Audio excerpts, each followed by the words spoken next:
जैसे सरकार की तरफ से 1 अप्रैल को परचेज का काम शुरू हुआ था बीट का, सरकारी एजेंसियों का जो हर अप्रैल को समय होता है, तो उसी दिन से लेकर आज तक बीच में थोड़ा सा परमात्मा ने ऐसा कहर बरपाया कि बरसात 3-4 बार होगी और प्रॉपर तरीके से गेहूं की फसल है जो मंडियों में नहीं आ सकी। तो आज जैसे देखने को मिलता है, हम अब रानी अनाज मंडी में आए हैं। तो कल भी हम कालांवाली में गए थे, एक दिन पहले सिरसा में गए थे।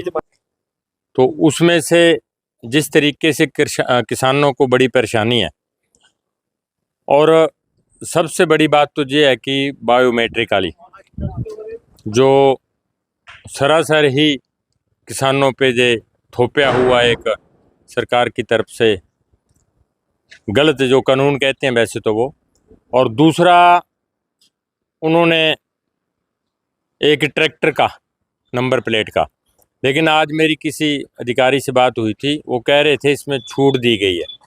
तो छूट का जब पता किया तो कहने लगे अभी ऑफिशियली इसके आदेश नहीं आए नंबर प्लेट वाले। तीसरी बात, अभी खारियां से हम आए थे और वहाँ भी अनाज मंडी के अंदर बिजली का, पानी का, दोनों चीज़ों का प्रबंध नहीं है वहाँ, और सफाई भी किसान खुद आप कर रहे हैं वहाँ। तो जिस तरीके से चौधरी अभय सिंह चौटाला जी ने पिछले दिनों हमारी पानीपत में मीटिंग थी जिलाध्यक्षों को बुलाया था, तो उन्होंने आदेश दिया था कि 1 तारीख से लेकर के जब तक आवक गेहूं की मंडियों में आएगी तब तक हमारी पार्टी के कार्यकर्ता तो जो किसान कष्ट निवारण केंद्र बनाए हैं, जैसे हमने भी रानिया के अंदर जो 79 नंबर है, शॉप नंबर आप आए थे अब, तो वहाँ बनाया है। तो अगर दूसरी पार्टियों की भी बात करें सरकार के साथ साथ, तो किसानों की किसी ने अभी तक कोई सूद नहीं ली। और आज हमारा पलवल, रोहतक, उधर से विधायक जो रानिया के अर्जुन चौटाला जी ने मंडियों का दौरा शुरू किया है, कल से फिर चौधरी अभय सिंह जी चौटाला के हैं।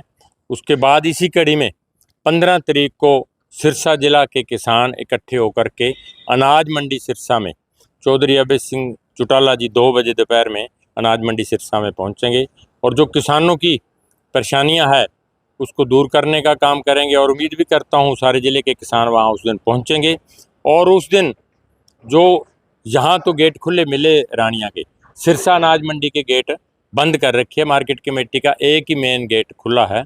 और उस दिन चौधरी अभय सिंह चौटाला जी के नेतृत्व में उस दिन हम गेट भी खुलवाने का काम करेंगे, और बायोमेट्रिक वाला जो इन्होंने कानून थोपया है उसको भी हम किसानों को साथ लेकर के सरकार से इसको दूर करने का काम करेंगे।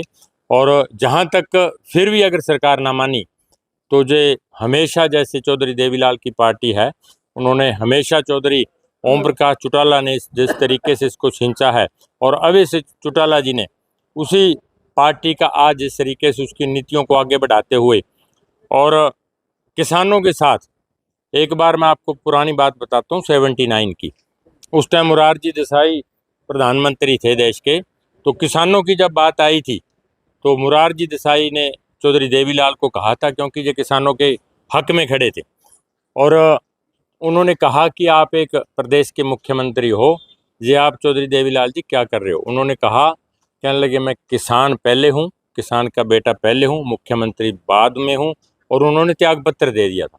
और उसी नीतियों पे चौधरी अभय सिंह चौटाला जी ने किसानों को जब पता लगा अभी किसानों को तकलीफ़ है, तो उन्होंने उसी टाइम ही वर्करों की, कार्यकर्ताओं की ड्यूटियाँ लगा दी कि किसानों को परेशानी ना होनी चाहिए। किसानों के साथ साथ अगर आड़तियों की बात करें, ये आड़ती साथी भी खड़े हैं, इनका भी काम है और भी हैं। तो एक आड़ती का और किसान का एक बहुत गहरा रिश्ता होता है।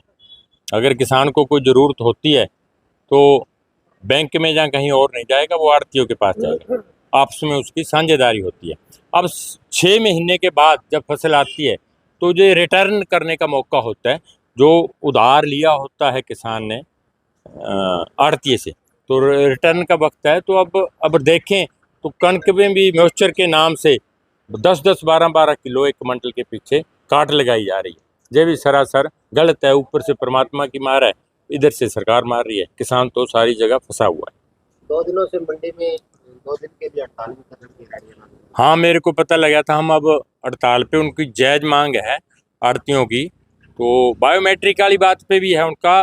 बात ये है कि अगर कोई बीमार आदमी है, हॉस्पिटल में है, कोई पोर्टल उसके नाम है, कोई दिल्ली में रहता है, कोई बॉम्बे में रहता है, कोई चंडीगढ़ रहता है, वो कैसे संभव है अभी कि यहाँ आके वो अंगूठा लगाए?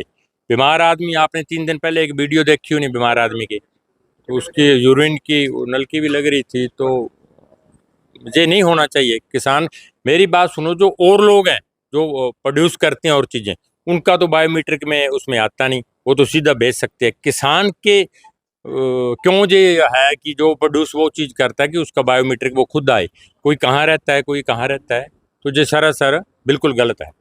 कुछ दिन पहले 2-3 दिन पहले जो बरसात आई तो जो आपके सामने जो सड़क है जो की थी मंडी, ये मार्केट कमेटी के द्वारा व्यवस्था ये तो मार्केटिंग बोर्ड की जिम्मेवारी बनती है। यहाँ तो फिर भी कुछ हो सकता है, शेड नया सा दिख रहा है। आप 68 मंडियाँ है सिरसा जिला के अंदर, तो आप जा कर के देखो, शेड तो है ही नहीं। गांवों के अंदर है, जाए बप्पा देख लो आप, मेरे गांव सोऊवाला में देख लो, बड़ागुड़ा में भी एक छोटा सा है, फग्गू में देख लो, कालांवाली में गए थे हम, तो वहाँ गांवों के अंदर तो शेड है ही नहीं है। खाली मैदान में खुले में पड़े हैं वो। तो उसमें से कणक तो खराब होगी, यही क्वालिटी के नाम से इस पे काट की जाती है, और उसके बाद पैकिंग करके जब सीड की बात आ गई बीजने की, तो इसी में से किसान फिर इनसे खरीदेगा। तो ये सरासर गलत है।